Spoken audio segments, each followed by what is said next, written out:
الحمدللہ ذی العزت والعلا رب العالمین والصلاة والسلام علی سید الانبیاء والمرسلین والعاقبۃ للمتقین اما بعد فاعوذ باللہ من الشیطان الرجیم بسم اللہ الرحمن الرحیم ان اللہ وملائکتہ یصلون علی النبی یا ایہا الذین آمنوا صلوا علیہ وسلموا تسلیما اللہم صل علی سیدنا و مولانا محمد وعلی آل سیدنا ومولانا محمد وبارک وسلم وصلی علیہ الصلاة والسلام علیکہ یا سیدی یا رسول اللہ الصلاة والسلام علیکہ یا سیدی یا حبیب اللہ الصلاة والسلام علیکہ یا سیدی یا شفیع المذنبین وعلى آلك واصحابك يا سيدي يا رحمة للعالمين بعد از حمد و صلاة لائق عزت و تکریم جمیع احباب سمعین علی وقار رسول رحمت صلی اللہ علیہ وآلہ وسلم کی عرب کے معاشرے میں تشریف آوری اور عرب کے لوگوں کی رسومات کے متعلق ہماری گفتگو جاری تھی۔ گزشتہ نشست کے اندر ہم نے ان کی چند غلیظ رسموں کو دیکھنے کی کوشش کی اور یہ پایا کہ ہمارے معاشرے کے اندر بھی لوگ ان رسموں کے ساتھ جڑے ہوئے ہیں اور ان رسموں کے پیچھے اپنی زندگیوں کو برباد کر رہے ہیں، اور آقا ذو رحمت عالم صلی اللہ علیہ وآلہ وسلم نے ان رسموں کے خلاف جو جہاد کیا اور جو خوبصورت معاشرہ وہ ہمیں عطا فرمایا، ہم نے اس کے متعلق کچھ باتیں سماعت کی تھی۔ پہلی رسم جو عرب معاشرے کے اندر بڑے زور پر تھی کہ عورت کو کسی قسم کا کوئی حق نہیں دیا جاتا تھا۔ پہلے نمبر پر ہم نے یہ سماعت کیا تھا عورت کو وراثت سے عرب معاشرے نے محروم کیا ہوا تھا، اور محبوب علیہ الصلوۃ والسلام نے عورت کو معاشرے کے اندر وراثت دے کر عزت عطا فرمائی۔ دوسرے نمبر پر ہم نے یہ سماعت کیا تھا کہ عرب معاشرے کے اندر بیٹی جس کے گھر میں آ جاتی صف ماتم بچھ جایا کرتا، اس گھر کے اندر وہ باپ اپنا منہ کالا کر لیتا اور کئی دنوں تک وہ اس خوف کی وجہ سے باہر نہ نکلتا کہ لوگ کیا کہیں گے میرے گھر میں بیٹی آ گئی، اور پھر کچھ زمانہ گزر جانے کے بعد وہ اپنی بیٹی کو زندہ زمین کے اندر دبا دیتے۔ تو آقا حضور رحمت عالم صلی اللہ علیہ وآلہ وسلم نے بیٹیوں کو عزت عطا فرما کر کے بیٹی کے مقام کو لوگوں کے ذہنوں میں، لوگوں کے دلوں کے اندر اس کی اہمیت کو اجاگر فرمایا، اور یہ فرمایا کہ یہ زحمت نہیں ہے بلکہ یہ جس کے گھر میں آئے تو اللہ اسے اپنی رحمت عطا فرما دیتا ہے، اور جو بندہ ان کی تربیت کرے گا اچھے انداز کے ساتھ وہ جنت کے اندر یوں داخل ہوگا جیسے یہ دو انگلیاں ملی ہیں میرے ساتھ مل کے وہ جنت کے اندر داخل ہوگا۔ عرب معاشرے کے اندر ایک تیسری رسم یہ تھی، عورت کو جب بیوی بنا لیا جاتا تو اسے پاؤں کی جوتی تصور کیا جاتا، کوئی اس کی ویلیو نہیں تھی، کوئی اس کی عزت نہیں تھی۔ محبوب علیہ الصلوۃ والسلام نے 11 نکاح کیے یا 14 نکاح کیے، اور اتنی عورتوں کو اپنے حرم کے اندر لا کر کے جو بیوی کا مقام لوگوں کے سامنے بیان فرمایا وہ ہم پہلے سماعت کر چکے ہیں۔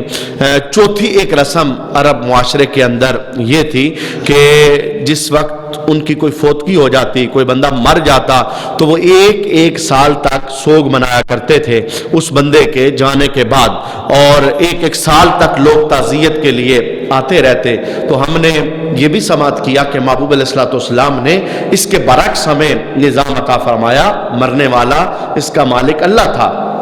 جب بھی کوئی دنیا سے چلا جائے، خاص کر کے عورتوں کو خطاب کر کے فرمایا سوائے اپنے شوہر کے کہ اس کا سوگ 4 مہینے 10 دن ہے، کوئی عورت 3 دن سے زیادہ سوگ نہیں کرے گی، اور پھر اس سوگ کے اندر بھی ایسا نہیں ہوگا کہ وہ ماتم کر سکے، ایسا نہیں ہوگا کہ وہ نوحہ کر سکے، ایسا نہیں ہوگا کہ وہ اپنے بال کھول سکے، گریبان چاک کر سکے۔ ان ساری جاہلانہ رسموں سے محبوب علیہ الصلوۃ والسلام نے منع فرما دیا، اور یہ اعلان کر دیا کہ جو بندہ اپنے منہ پر تماچے مارے اور اپنے گریبان غم کے ماحول کے اندر چاک کر دے، اپنے بال کھول دے، وہ مجھ محمد کے ساتھ نہیں ہے اور میرا اس کے ساتھ کوئی تعلق نہیں ہے۔ عربوں کے اندر ایک یہ رسم تھی، اور ہمارے معاشرے کے اندر بھی ان رسموں کا عکس دیکھا جا سکتا ہے۔ آج آئیے جمعہ کے نشست کے اندر جو عربوں کی ایک بڑی رسم جس پر وہ لوگ چلا کرتے تھے، لیکن دور حاضر میں کچھ کلمہ پڑھنے والے بھی اس رسم کے پیچھے ہو گئے اور اس رسم کو انہوں نے حرز جاں بنا لیا، اور اس رسم کے اندر وہ عزت تصور کرتے ہیں، اس رسم کے اندر وہ اپنے مقام کی بڑائی تصور کرتے ہیں۔ میں نے کون سی رسم کے متعلق عرض کرنا چاہا کہ عرب لوگ فخر بہت کیا کرتے تھے، مباحات بہت کیا کرتے تھے، ایک دوسرے سے آگے بڑھ جانا۔ میں اس کی مثال آپ کے سامنے عرض کروں گا۔ ان کے اندر اگر ایسا ہوتا کہ ایک بندہ ایک اونٹ ذبح کرتا اور غریبوں کے اندر اس کا گوشت تقسیم کرتا، دوسرے قبیلے والوں کو بات پتہ چلتی تو وہ 2 اونٹ ذبح کر دیتے۔ اب یہ جو پہلے والا تھا اسے پتہ چلتا کہ اس نے 2 ذبح کیے ہیں، ہمارا مخالف ہے، اب یہ 3 اونٹ ذبح کر دیتا۔ بلکہ اس طرح کا ایک دور جاہلیت کا واقعہ موجود ہے۔ غالب نامی بندہ جس وقت کات پڑا، لوگوں کو گوشت کی ضرورت محسوس ہوئی تو اس نے ایک اونٹ ذبح کیا۔ جو اس کا مخالف تھا سہیم نام کا بندہ، اس نے ایک اونٹ ذبح کیا۔ یوں بات چلتے چلتے آگے بڑھتی چلی گئی، اور وہ یہ سمجھتے تھے جو سب سے زیادہ اونٹ ذبح کر لے، اپنے مخالف کو عاجز کر لے، وہ بندہ جیت جاتا ہے اور وہ بندہ آگے بڑھ جاتا ہے۔ اس سلسلہ کے اندر غالب نامی بندے نے 100 اونٹوں کو ذبح کیا، اور اس کا جو مخالف سہیم تھا وہ اتنے اونٹ ذبح نہ کر سکا۔ تو اب جو غالب تھا اور غالب کی قوم تھی وہ فخر کیا کرتے، مباحات کیا کرتے اور کہتے ہم نے تمہیں ہرا دیا، تم ہمارا مقابلہ نہیں کر سکے، ہم نے اتنے اونٹ ذبح کیے ہیں۔ بلکہ یہ رسم تو اتنی عام تھی اور اس رسم کی جڑیں بڑے دور تک چلی۔ جب امیر المومنین حضرت علی المرتضیٰ رضی اللہ تعالی عنہ کا دور خلافت آیا اور آپ خلیفہ بنے، تو کوفہ کے اندر جس وقت کات کے کچھ آثار نمودار ہونے لگے، اس وقت اس بندے کو تانا لگایا گیا، یعنی سہیم کو تانا لگایا گیا کہ تو نے ہماری ایک مرتبہ بےزتی کروائی تھی اور تیرے مقابلے میں غالب آیا تھا، اس سے 100 اونٹ ذبح کیے اور تو اس کے مقابلے کے اندر ہار گیا تھا۔ اگر تو اس کا مقابلہ کر لیتا، واپس آ کر کے ہم تجھے 2 اونٹنیاں ہر بندہ دے دیتا، تیرا خسارہ پورا ہو جاتا۔ تو جس وقت سہیم کو یہ تانا لگا تو اس نے کوفہ کے اندر 300 اونٹوں کو ذبح کیا اور ذبح کر کے کہنے لگا کون ہے غالب جو میرا مقابلہ کر سکے۔ جب مولا علی مرتضیٰ رضی اللہ تعالی عنہ کو یہ بات پتہ چلی، ایک مقابلے کے اندر 100 اونٹ ذبح کر رہا ہے، دوسرا مقابلے کے اندر 300 اونٹ ذبح کر رہا ہے، تو مولا علی مشکل کشا نے فرمایا یہ اونٹ تمہارے لیے کھانے جائز نہیں ہے، اور اس گوشت کو درجے کے اندر حرام قرار دے دیا اور پھر ایک میدان کے اندر ڈھیر لگا دیا۔ لوگ کہتے ہیں کہ ہم نے کتوں کو اور چیلوں کو اور گدھوں کو وہ گوشت کھاتے ہوئے دیکھا۔ کہنے کا مقصد کیا تھا؟ عرب معاشرے کے اندر مباحات بہت زیادہ تھا، فخر بہت زیادہ تھا، ایک دوسرے سے بڑھنے کی روش بہت زیادہ تھی۔ وہ کوئی بھی کام کرتے تو دوسرے سے بڑھنے کی ہوس ان کے ذہن کے اندر ہوتی تھی تاکہ پتہ چل جائے میں وہ بندہ ہوں جس سے یہ کام کیا ہے۔ وہ تعمیرات کا کام ہو، وہ تجارت کا کام ہو، وہ سخاوت کا کام ہو، کسی بھی جہت کے ساتھ وہ ایک دوسرے سے آگے بڑھنے کی تمنا رکھا کرتے تھے۔ میں اگر اس پر بحث نہ بھی کروں اور زیادہ جملے نہ بھی بولوں تو آپ اپنے معاشرے کی کم پرسی دیکھ سکتے ہیں۔ ہمارے معاشرے کے اندر بھی لوگ بہت سارے کام کرتے ہیں، لیکن تفخر ذہن کے اندر ہوتا ہے، تکبر ذہن کے اندر ہوتا ہے، مباحات ذہن کے اندر ہوتی ہیں۔ میں نے یہ کیا ہے، فلاں نے کیا تھا تو میں اس سے آگے بڑا ہوں۔ میں ایک ایک کام کا نام کیا لوں؟ یہاں لوگ ولیمے کرتے ہیں تو ایک دوسرے سے آگے بڑھنے کی کوشش کے اندر فلاں نے 20 ڈشیں تیار کی ہے تو میں 25 کروں گا۔ بھئی اگر ارادہ آپ کا یہ ہے آپ کو ثواب کا ایک ملا ہے، یہ تو فخر ہے اور یہ تو مباحات ہے، اور اس فخر اور مباحات کو میرے محبوب علیہ السلام نے آ کے قدموں تلے روندا اور یہ حکم عطا فرمایا جو بھی کام کرو فخر اور تکبر کے لیے نہیں بلکہ فقط رب کی رضا کے لیے کرو۔ یہاں لوگ آگے بڑھتے ہیں، اچھا فلاں کا مکان ایسا ہے تو میں اس سے ذرا بڑھ کے بناؤں گا، یعنی ذہن کے اندر یہ بات ہوتی ہے۔ اگر تو بندے کا ذہن خالص ہے، للہیت موجود ہے، اخلاص مندی موجود ہے، پھر تو کوئی بات نہیں، لیکن اگر ذہن میں فخر آ جاتا ہے، مباحات آ جاتی ہے، تکبر آ جاتا ہے، فلاں کی کوٹھی بحریہ ٹاؤن کے اندر ہے میں بھی وہاں بناؤں گا، فلاں کا بیٹا فلاں پہنچ گیا اس جگہ پہ پہنچ گیا میں اپنے بیٹے کو ذرا آگے لے کر جاؤں گا، یہ جو مباحات ہے، فخر ہے، تکبر ہے، ایک دوسرے سے بڑھ جانا، دوسرے کو کچھ سمجھنا نہ، یہ عرب کے معاشرے کے اندر بڑی عام رسم تھی۔ میرے محبوب علیہ السلام نے آ کر کے اس رسم کو ختم کیا، اور اللہ اکبر کیسے ختم کیا؟ ظاہر ہے جو دولت مند بندہ ہوتا ہے وہ فخر کے اندر ہوتا ہے، غرور کے اندر ہوتا ہے، تکبر کے اندر ہوتا ہے، وہ سمجھتا ہے جو کچھ ہوں میں ہوں، میرے جیسا کوئی نہیں، میرے مقابل کوئی نہیں، میرے جیسا مالدار کوئی نہیں، میرے جیسا صاحب عزت کوئی نہیں، وہ کسی غریب کو منہ نہیں لگاتا، اور کسی غریب کے ساتھ بات کرنا تصور میں نہیں لا سکتا، وہ سمجھتا ہے میں جب کسی غریب کے ساتھ کھڑا ہو جاؤں گا، دولت میں بیٹھ جاؤں گا، اس کے گھر چلا جاؤں گا، میری بےعزتی ہو جائے گی اور میری انسلٹ ہو جائے گی۔ اللہ اکبر، کتنا خوبصورت ماحول تھا مدینہ شریف کے اندر، مکہ شریف کے اندر۔ میرے محبوب علیہ السلام کو صحابہ نے جب بھی دیکھا غریبوں کے جرمٹ کے اندر دیکھا۔ حضور یہ فرماتے تھے میں پسند کرتا ہوں دنیا میں بھی غریبوں کے ساتھ رہوں اور بزم حشر میں بھی غریبوں کے ساتھ ہی اٹھایا جاؤں۔ اور جب اللہ رب العالمین نے قرآن نازل کیا تھا اس موقع پر، کس موقع پر؟ حضور کے پاس صہیب آ کے بیٹھتے، سلیمان فارسی آ کے بیٹھتے، حضرت بلال آ کے بیٹھتے، عمار بن یاسر آ کے بیٹھتے۔ یہ غریب صحابہ تھے جن کا گھر بار نہیں تھا، جن کے پاس دولت نہیں تھی، غلام تھے، غلام در غلام چلے آ رہے تھے، یہ صفا کے مسافر تھے۔ جب میرے محبوب کے پاس آ کے بیٹھتے تو عرب کے اس معاشرے کے اندر مباحات تھا، فخر تھا، وہ غریبوں کو پاس نہیں بٹھاتے تھے، بڑائی چاہیا کرتے تھے، تکبر چاہیا کرتے تھے۔ تو ایک آنے والا کافر آتا، آ کے جملہ بولتا، اے محمد صلی اللہ علیہ وآلہ وسلم آپ بلال کو اپنے پاس سے اٹھائیے، ہمیں گن آتی ہے، ہمیں بدبو آتی ہے، جب تک یہ بیٹھے گا ہم آپ کے ساتھ نہیں بیٹھیں گے۔ آپ سلیمان فارسی کو اپنے پاس سے بٹھائیے، یہ تو غریب ہے، یہ تو غلام ہے، یہ تو باغ میں کام کرنے والا ہے، ہم عرب کے قریش ہیں، ہم عرب کے سردار ہیں، تجارت ہمارے پاس ہے، دولت ہمارے پاس ہے۔ ادھر کافر آ کے غریبوں کو اٹھانے کی بات کر رہے تھے۔ اللہ عرب کی اس رسم کو ختم کرنا چاہتا تھا۔ رب نے محبوب پہ وہی نازل فرمائی، اے محبوب انہوں نے قبول کرنا اسلام تو قبول کریں، آپ اعلان کر دیں میں بلال کو نہیں اٹھا سکتا، میں سلیمان کو نہیں اٹھا سکتا، میں صہیب کو نہیں اٹھا سکتا، میں عمار بن یاسر کو نہیں اٹھا سکتا۔ اور پھر زمانے نے اس بات کو بھی دیکھا، جہاں لوگ فخر چاہتے تھے، مباحات چاہتے تھے، کوئی بڑا کام کرنا ہوتا تو کہتے کوئی بڑا بندہ ہی کرے گا، چھوٹا بندہ نہیں کر سکتا۔ اسی لیے تو جب حضرت بلال کو محبوب علیہ السلام نے فتح مکہ کے موقع پر کعبے کی چھت پہ چڑھایا تھا تو بڑے بڑے رؤساء، بڑے بڑے قریش، بڑے بڑے سردار، بڑے بڑے مالدار وہ بول پڑے تھے۔ انہوں نے کہا تھا کعبے کی چھت پہ اگر چڑھانا تھا کسی قریش کو چڑھایا ہوتا، کسی سردار کو چڑھایا ہوتا، کسی مالدار کو چڑھایا ہوتا، آپ نے کعبے بلال کو کعبے کی چھت پہ چڑھا دیا ہے۔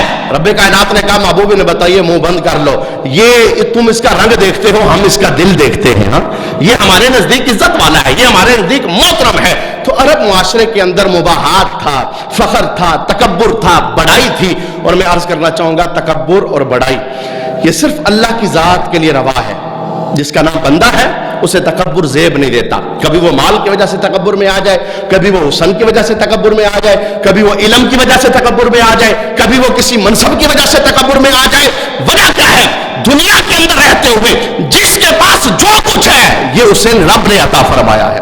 اگر بندہ عاجز بن کے زندگی بسر کرے گا، اور عاجزی کو حضور نے پسند فرمایا ہے۔ اور اب عرب معاشرے کے لوگوں کو اللہ اکبر، جس وقت حضرت عمر رضی اللہ تعالیٰ عنہ اپنے دور خلافت کے اندر آپ ایک ملک کے لوگوں کے پاس گئے، آپ کا غلام بھی آپ کے ساتھ تھا، ایک پانی تھا، پانی کراس کر کے سامنے وہ لوگ انتظار کے اندر کھڑے تھے کہ مسلمانوں کا بادشاہ آ رہا ہے، امیر المومنین آ رہا ہے، ایسا بندہ جس کا دبدبا پوری دنیا پر چھایا ہوا تھا۔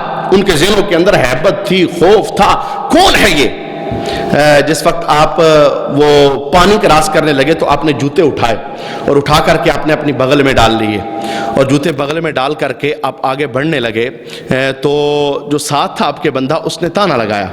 تانا تھا یا مشورہ تھا, اس نے جملہ بولا, اس نے کہا حضرت عمر میرا مشورہ آپ کو یہ ہے, اگر آپ جوتے بجائے بغل میں رکھنے کے یا مجھے دے دیں یا پاؤں میں لگا لیں, یہ سامنے لوگ ہیں غیر مسلم ہیں, یہ آپ کو دیکھ کر کیا کہیں گے, آپ اتنی عزت والے, آپ اتنی شان والے, آپ اتنی شوکت والے. کوئی شک نہیں تھا, وہ بہت عزت والے تھے, بہت شوکت والے تھے, بہت شان والے تھے. ان کی رضا کا سیرا رب نے قرآن میں بیان فرمایا ہے. لیکن حضرت عمر کا جملہ کیا تھا؟ حضرت عمر کہنے لگے اگر کوئی اور بندہ مجھے جملہ کہتا نا میں اسے سزا دیتا. تو کہتا ہے میں جوتے یہاں سے اتاروں نیچے رکھ دوں, اس کی وجہ سے ان کے ذہن میں کوئی بات پیدا ہوگی. حضرت عمر کہنے لگے رب کی عزت کی قسم, میں تو بکریاں چرانے والے باپ کا بیٹا ہوں. تو اس معاشرے کے اندر جو بڑائی ہے, تکبر ہے, وہ پایا جا رہا ہے. مباحات پائی جاتی ہیں. وہ لوگ اونٹ ذبح کر دیا کرتے تھے, آج دنیا کی دوڑ لگی ہے ایک دوسرے سے آگے بڑھنے کے لیے, انسان کوشاں ہیں. اور میں تو اس جملے پر حیران ہوں, اس دکھ کے اندر انسانیت اس وقت جل رہی ہے. بہت کم لوگ ایسے ہیں جو اپنے دکھ میں جلتے ہیں, بہت سارے ایسے ہیں جو دوسروں کے دکھ کے اندر, یعنی کسی کی خوشی کو دیکھ نہیں سکتے اور کسی کی اللہ تبارک و تعالیٰ کی طرف سے عطا کردہ نعمت کو وہ اپنی آنکھوں سے ملازہ نہیں فرما سکتے. تو عرب معاشرے کے اندر یہ ایک رسم تھی. میرے محبوب علیہ الصلوۃ والسلام نے اس رسم کو توڑا اور لوگوں کو بتایا اے لوگوں, تکبر اور بڑائی یہ صرف اور صرف اللہ کی ذات کے لیے روا ہے. جس کا نام بندہ ہے وہ تکبر نہیں کر سکتا, وہ بڑائی نہیں کر سکتا, اسے عاجز بن کے زندگی بسر کرنا پڑے گی. اور عاجزی کے اندر اللہ رب العالمین نے کمال رکھا ہے. جو بندہ جتنا جھکتا جاتا ہے اللہ اسے اتنا ہی اونچا مقام عطا فرماتا چلا جاتا ہے. اب دیکھیے نا, امام محمد غزالی علیہ رحمہ نے اس چیز کو بیان فرمایا. آپ کہتے ہیں کہ جو حدیث پاک میں ایک جملہ آیا ہے الصلاۃ معراج المومنین, نماز ایمان والوں کی معراج ہے. فرماتے ہیں معراج اعراج سے بنا, اعراج کا مطلب بلندی ہوتا ہے, سیڑھی ہوتا ہے, اوپر جانا ہوتا ہے. تو نماز کو معراج کہا گیا, حالانکہ بندہ کھڑا تھا کہا رکوع میں چلا جا, پھر بندہ رکوع میں تھا کہا نہیں سجدے میں چلا جا, اپنا ناک زمین پہ رکھ لے. امام غزالی کہتے ہیں یہ فلسفہ کیا ہے؟ محبوب نے تو فرمایا نماز معراج ہے, نماز بلندی ہے, اور نمازی کو کہا جاتا ہے رکوع کے بعد سجدے میں چلا جا. امام غزالی کہتے تم سمجھے نہیں ہو, اصل یہ معراج ہی ہے. جو بندہ جتنا جھکتا چلا جاتا ہے اللہ اسے اتنا ہی بلند مقام عطا فرماتا چلا جاتا ہے. آپ کو پتا ہے یہ ہمارے ہاں کچھ درخت ہیں, سرو کا درخت بہت اوپر چلا جاتا ہے لیکن وہ اتنا اونچا چلا جاتا ہے اس کے ساتھ لگتا کچھ نہیں ہے. آم کا درخت چھوٹا سا ہوتا ہے, وہ جتنا عاجز ہوتا ہے اللہ اس کے ساتھ پھل لگا دیتا ہے. عاجزی کے اندر بڑی نعمت ہے, اور جو کچھ بھی کرتے ہیں اس میں اگر مباحات آ جائے گی, فخر آ جائے گا, تکبر آ جائے گا, وہ چیز درجے کے اندر ضائع ہو جائے گی. اور یہ ایک رسم تھی, ایک رواج تھا عرب معاشرے کے اندر. میرے محبوب علیہ الصلوۃ والسلام نے جب قدم رکھا تو اس رسم و رواج کو ختم فرمایا. آج کی نشست کے اندر جو دوسری رسم ہم دیکھنا چاہیں گے, عرب کے لوگ انہوں نے امتیاز کیا ہوا تھا, مساوات کا نظام وہاں پر نہیں تھا.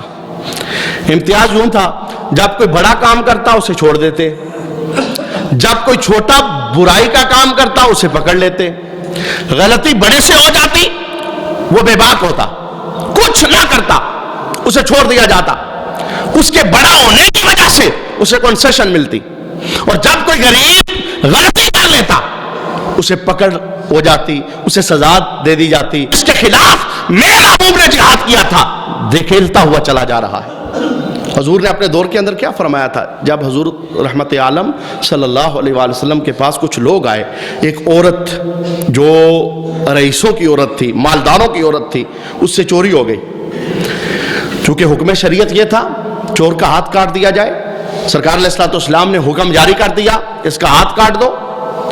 جو اس دور کے اندر بڑے لوگ تھے وہ محبوب کے پاس آئے, کہا حضور بڑے گھرانے کی عورت ہے, بڑا فتنہ ہو جائے گا, بڑا فساد ہو جائے گا, یہ ایسے کرتے ہیں, یہ ایسے کرتے ہیں, آپ کچھ نرمی اختیار کیجئے, اس عورت کا ہاتھ نہ کٹوائیے, اس سزا کو واپس لے لیجئے. اس موقع پر محبوب علیہ السلام نے جو مساوات کا نظام دیا اور اس کے انتخاب کے لیے حضور نے جو جملہ ارشاد فرمایا, قیامت تک کے لیے ہر کچہری میں سنایا جانے والا یہ جملہ ہے, ہر کورٹ کے اندر سنایا جانے والا جملہ ہے. جملہ کیا تھا؟ میرے محبوب فرمانے لگے اے سفارشیں کرنے والوں، اے اس کی جان چھڑانے والوں، سنو، تم کیا سمجھتے ہو میں تمہاری سفارشوں سے پگھل جاؤں گا؟ تم کیا سمجھتے ہو جیسے تم کہتے ہو ویسے میں کر لوں گا؟ نہیں. اگر آج اس عورت کی جگہ میری بیٹی فاطمہ ہوتی تو میں محمد اس کا ہاتھ کاٹنے کا بھی حکم عطا فرما دیتا. اب یہ دیکھیے نا، یہ انصاف تھا. یہاں تو اپنا جرم کر لے اسے چھوڑ دیا جاتا ہے، غریب جرم کر لے اسے پکڑ لیا جاتا ہے. یعنی یہ معاشرے کے اندر وہ والی صورتیں آ رہی ہیں جو عرب کے جاہل معاشرے کے اندر تھی، جس کے خلاف میرے مصطفیٰ کریم علیہ السلام نے جہاد کیا تھا اور بتا دیا تھا ایک صف میں کھڑے ہو گئے محمود و ایاز، نہ کوئی بندہ رہا نہ کوئی بندہ نواز، بادشاہ ہو یا غلام اسے ایک صف پہ کھڑا کر دیا جائے اور اس کے ساتھ کسی قسم کا. یہاں تو غریب بلکتے رہتے ہیں، تڑپتے رہتے ہیں. امیروں کا بچہ اور امیروں کے گھر کے اندر پلنے والا کتا، وہ بھی عید کے موقع پر وہ فروٹ کے ساتھ ناشتہ کر رہا ہوتا ہے، اور غریب کا بچہ وہ عید والے دن بھی کسی جگہ ریڑھی لگا کے وہ چنے بیچ رہا ہوتا ہے. یعنی عدم مساوات کا یہ حال ہے. اور میرے محبوب علیہ السلام نے بڑے سے بڑا بندہ آ جائے، اونچے سے اونچا بندہ، حضور علیہ السلام نے سب کے ساتھ برابری والا سلوک کیا، مساوات کا نظام عطا کیا، عدل و انصاف کا نظام عطا کیا. آج ہمارا معاشرہ اس سے دور ہوتا چلا جا رہا ہے. گزرتے گزرتے حضور کا میلاد ہمیں یہ پیغام دے رہا ہے، جن رسموں کے خلاف آمنہ کے لال نے آ کے جہاد کیا تھا، آج ان کے خلاف جہاد کرو اور جو معاشرہ حضور دے کے گئے تھے اسے اپنانے کی کوشش کرو. بہت کچھ بولا جا سکتا ہے اس پر، لیکن چونکہ ہم نے ایک لمبا پروگرام سننے کا ارادہ اور نیت کی ہے، میں مزید آگے بڑھوں گا. ایک دوسری رسم تھی عربوں کے معاشرے کے اندر، بڑا جرم کرتا چھوڑ دیا جاتا، چھوٹا جرم کرتا پکڑ لیا جاتا. حضور علیہ السلام نے کہا نہیں، مساوات، مساوات اور مساوات. آج کے دور کا ہے کوئی ایسا بادشاہ؟ انہیں نمازوں کی فرصت نہیں ہوتی، انہیں مسجد آنے کی فرصت نہیں ہوتی، انہیں کبھی میڈیا پر آ کر یہ کہنے کی، یہ سب رونے روتے ہیں، سب رونے روتے ہیں. کبھی انہوں نے آ کے یہ نہیں کہا اے عوام نماز سے دور ہو، روزے سے دور ہو، شریعت سے دور ہو، رسول اللہ کے حکموں کو چھوڑ رہے ہو، انہیں اپنانے کی کوشش کرو. اس طرف کوئی نہیں آتا. لیکن سلطان محمود غزنوی تھا بادشاہ، عوام کو چلاتا تھا، لیکن اتنا اونچا تھا، محبوب علیہ السلام نے اسے اپنے دیدار کا شرف عطا فرمایا تھا. اور پتہ ہے دیدار کا شرف بھی کب عطا فرمایا تھا؟ جب اس نے ایک قرآن کے حافظ کی قدر کی تھی.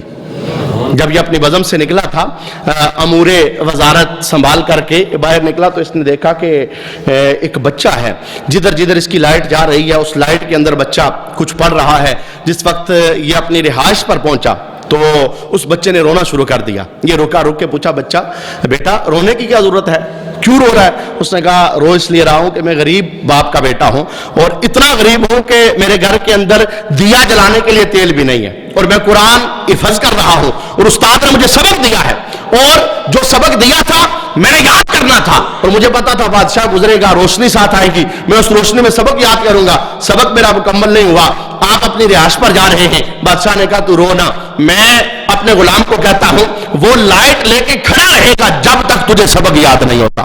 اب اتنا سارا پیار کر کے وہ اپنے گھر کے اندر چلا جاتا ہے، گھر میں سوتا ہے. رات کو قسمت انگڑائی لے کے جاگ اٹھتی ہے، محبوب خواب میں آتے ہیں اور خواب میں آ کے بشارت دیتے ہیں اے قرآن کی عزت کرنے والے، اللہ معاشر میں تیری عزت فرمائے گا. یعنی یہ اتنا مقدر کا دنی تھا. اس کی بارگاہ کے اندر یعنی جس وقت امور وزارت سلطان محمود غزنوی یہ نبھا رہا تھا، اس کی بارگاہ کے اندر ایک بیوہ عورت آئی. اس نے آ کے کہا کہ حضور آپ کا بھتیجا روز ہر تیسرے یا چوتھے یا پانچویں دن یہ میرے گھر کے اندر آتا ہے. میرا شور دنیا سے چلا گیا، میری ایک جوان بیٹی ہے، وہ بھتیجا آپ کا ہے، میں اسے کچھ کہہ نہیں سکتی، آپ ہی اسے کچھ سمجھائیں. آپ نے کہا نہیں، اب جا، اب جب تیرا بھتیجا آیا تو مجھے بتانا. عورت واپس چلی گئی. کچھ ٹائم گزرا، وہ نوجوان پھر اس عورت کے گھر کے اندر داخل ہوا. کسی طرح سے عورت نے بادشاہ کو پیغام بھجوا دیا. رات کے سناٹے کے اندر بادشاہ تلوار لے کر کے گھر کے اندر چلا گیا اور اس عورت کو کہا جیسے میں داخل ہوں تو دیا بند کر دینا، لائٹ بند کر دینا. اس نے ایسا ہی کیا، لائٹ بند کی. بادشاہ نے آتے ہی بغیر پوچھے تو نے کچھ کیا، تو نے کچھ نہیں کیا، بغیر پوچھے آتے ہی اس کی گردن کو اتار دیا. اس کے بعد کہا اب لائٹ جلاؤ. جب لائٹ جلائی نا تو اس نے کہا الحمدللہ. اس عورت نے کہا حضور مجھے سمجھ نہیں آ سکی، ایک تو آپ نے حد جاری کرنی تھی تو آپ لائٹ میں حد جاری کرتے، دوسرا جس وقت لائٹ جلی ہے آپ نے جوان کو دیکھا ہے، دیکھ کے اِنَّا لِلَّهِ پڑھنے کے بجائے کہا ہے الحمدللہ. آپ فرمانے لگے اصل وجہ یہ تھی میں نے لائٹ کے اندر ہاتھ اس لیے جاری نہیں کی، ہو سکتا ہے لائٹ کے اندر میں اپنے بھتیجے پر تلوار اٹھاتا تو مجھے بھائی کی محبت یاد آ جاتی، اور بھائی کی محبت کے اندر عدل و انصاف سے میں کہیں دور نہ ہو جاتا، میں نے اس لیے اندھیرے کے اندر تلوار چلائی ہے، اور جب لائٹ جلا کے میں نے اس جوان کے چہرے کو دیکھا ہے الحمدللہ اس لیے پڑا ہے کہ یہ میرا بھتیجا نہیں تھا، میرا خون اتنا گندا نہیں ہو سکتا تھا، یہ کوئی اور تھا جو نام میرا استعمال کیا کرتا تھا۔ اب یہ دیکھیے نا، یہ بادشاہ ہیں وقت کے، اور یہ حاکم ہیں جن کے حکومت کے اندر انصاف اور عدل ہوتا ہے، تو محبوب انہیں خواب میں اپنا دیدار بھی عطا فرماتے ہیں۔ عدل و انصاف کا معاشرہ، یہ رسول اللہ صلی اللہ علیہ وآلہ وسلم کی پیاری سیرت یہ ہمیں بتا رہی ہے۔ ایک تیسری رسم عربوں کے معاشرے کے اندر تھی، بہت ناپاک رسم۔ ابھی تک میرا خیال ہے میں نے جتنی رسموں کا حوالہ بھی دیا، کچھ نہ کچھ عکس ہمارے معاشرے میں اس کا پایا جا رہا ہے، ہمارا معاشرہ اس کے ساتھ کسی نہ کسی جہت کے ساتھ جڑا ہوا ہے۔ ایک تیسری رسم عرب معاشرے کے اندر یہ تھی، جو بڑا ہوتا، ریسورسز جس کے زیادہ ہوتے، دولت اور اقتدار جس بندے کے پاس ہوتا، وہ چراگاہوں پہ قبضے کر لیتا، وہ مکانات پہ قبضے کر لیتا، وہ باغوں پہ قبضے کر لیتا، وہ جائیدادوں پہ قبضے کر لیتا، اسے تو پوچھنے والا نہیں تھا۔ جب چاہتا کسی کے باغ پہ قابض ہو جاتا، جب چاہتا کسی کی زمین پہ قبضہ کر لیتے، کہتے یہ میری زمین ہے خالی کر دو۔ میں کہتا ہوں دور حاضر کے قبضہ گروپوں کو اگر دیکھو مختلف جہتوں کے ساتھ، زمین کسی اور کی ہوتی ہے، اندر خانے کاغذی نظام جان کر کے اپنے نام لگوا لیتے ہیں کہ اللہ کو جان نہیں دینی۔ جن کے 200 کنال تھے کیا وہ ساتھ لے کے گئے؟ وہ بھی خالی ہاتھ گئے، اور اتنا دنیا کے اندر رہتے ہوئے لالچ کر کے کسی کے حق کو اپنے حق میں شریک کرنا۔ اگر اس زمین پر دکان آپ نے بنائی تو اپنے بچوں کو حرام کھلاؤ گے ساری زندگی۔ اگر اس زمین پر مکان آپ نے بنایا، کیا آپ کے مکان میں ساری زندگی بسیرا کرو گے؟ اگر اس زمین کو پیچھے چھوڑ کر مر گئے تو کیا آگ چھوڑ کر قبر میں جاؤ گے تو کیا سمجھو گے قبر میں تمہیں پھول میسر آئیں گے؟ یہ قبضہ کر لینا جائیدادوں پہ، زمینوں پہ، باغوں پہ، کسی غریب کی جگہ پر قابض ہو کر کے بیٹھ جانا، سمجھنا میں نے بڑی چلاکی کی ہے، میں نے بڑی بہادری کی ہے، میں بڑا تیز بندہ ہوں، میں کاغذی عنوانات جانتا ہوں، غریب تھا اسے پتہ نہ کر سکا۔ میں کہتا ہوں غریب کو نہیں پتا چلا، پر غریب کو بیچنے والے رب کو تو پتا ہے نا، اس سے تو بندہ نہیں چھپ سکتا نا۔ دنیا کے اندر رہتے ہوئے اپنے تانے بانے درست کرنے چاہیے، محسوس کرنا چاہیے کہ میں مسلمان ہوتا ہوں، اور مسلمان کے لیے کسی کا تنکا بھی آ جائے نہ یہ اس کے لیے آگ ہے۔ کیا اس حدیث پاک کو ہم اپنے ذہن کے اندر نہیں بسا سکتے؟ مدینہ شریف کے اندر جب میرے محبوب علیہ الصلوۃ والسلام کے سامنے ایک جنازہ پیش کیا گیا تو آقا حضور رحمت عالم صلی اللہ علیہ وسلم نے جنازہ پڑھانے سے انکار کیا۔ آپ وجہ جان سکتے ہیں کیا تھی؟ حضور رحمت عالم صلی اللہ علیہ وسلم نے پہلے اعلان کیا، یہ جو جنازہ ہے، یہ جو میت ہے، کسی کا حق مار کے تو نہیں گیا، کسی کا حق ہو اس نے نہ دیا ہو، دبا کے جا رہا ہو، بتائے۔ جنازہ پڑھنے والوں سے ایک بندہ کھڑا ہو گیا، اس نے کہا حضور اتنے میرے درہم تھے، اس نے نہیں دیے جا رہا ہے۔ مصطفیٰ کریم علیہ السلام نے پتہ کیا فرمایا؟ فرمایا تم اس کا جنازہ پڑھو، میں تو نہیں پڑھوں گا۔ قرض لیے ہوں گے اس نے، قرض ادا نہیں کیا، بغیر ادا کیے کسی غیر کی رقم کو دبا کے جا رہا تھا۔ مصطفیٰ کریم علیہ السلام سیرت کا باب سامنے رکھتے ہیں۔ میں دنیا میں ایسے بندے کو منہ نہیں لگاتا، وہ تو بعد میں یہ ہوا تھا، وہ بندہ بول پڑا جس کے درہم تھے وہ بول پڑا جب اس نے حضور رحمت عالم صلی اللہ علیہ وآلہ وسلم کے مبارک جملہ سنا، میں جنازہ نہیں پڑھاتا، تم خود ہی پڑھو۔ وہ بندہ بول پڑا، اس نے کہا حضور میں اللہ کی رضا کے لیے سے معاف کرتا ہوں۔ پھر سرکار نے جنازہ پڑھایا۔ لیکن کہنے کا معنی کیا؟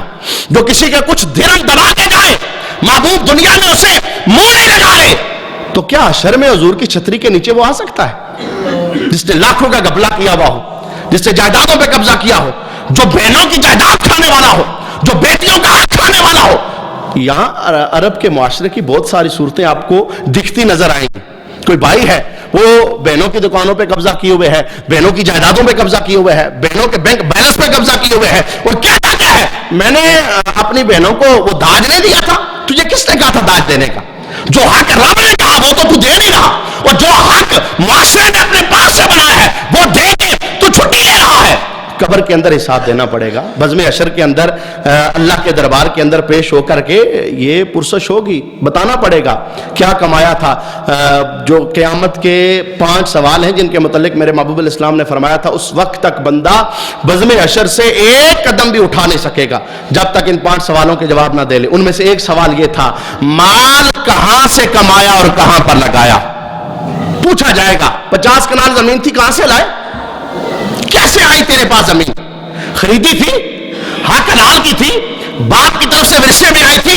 یا کسی کے کاغذ تبدیل کر کے تو نے اپنے کھاتے میں ڈالے تھی؟ بندوں کو نہیں پتا چلتا، بندے سادے ہوتے ہیں نا جی، سارے بندے تیز نہیں ہوتے، بندوں کو پتا نہیں چلتا، لیکن میں کہتا ہوں آپ کا رب ہر چیز کا علم رکھنے والا ہے۔ اندھیری رات کے اندر ایک چونٹی چلے، وہ کیوں چلتی ہے اللہ اس بات سے واقف ہے، اور آپ کی اس کاغذوں کی کارروائی سے کیا اللہ رب العالمین واقف نہیں ہے؟ ہاں وہ سارے علم جانتا ہے، اسے سب کچھ پتا ہے کون کیا کر رہا ہے، لیکن دنیا اس نے حساب کی جگہ نہیں رکھی، دنیا اس نے عمل کی جگہ رکھی ہے۔ برا کرو گے تو بھی، اچھا کرو گے تو بھی، یہ جو کاٹنے والا معاملہ ہے، جزا والا معاملہ ہے، یہ حشر کے دن کے لیے اللہ رب العالمین نے چھوڑا ہوا ہے۔ تو کچھ رسومات کو آج کی نشست میں بھی ہم نے سماعت کیا، اللہ رب العالمین ہر بری رسم سے بچنے کی توفیق عطا فرمائے۔ انشاءاللہ حضور رحمت عالم صلی اللہ علیہ وآلہ وسلم کی آمد کے حوالے سے مزید گفتگو ہم شام درس کی نشست کے اندر سماعت کریں گے۔ مجھے امید ہے کہ سارے احباب شام کے درس کے اندر تشریف لائیں گے۔ یہ مختصر ایک اعلان سماعت کریں، 25 دسمبر بروز جمعرات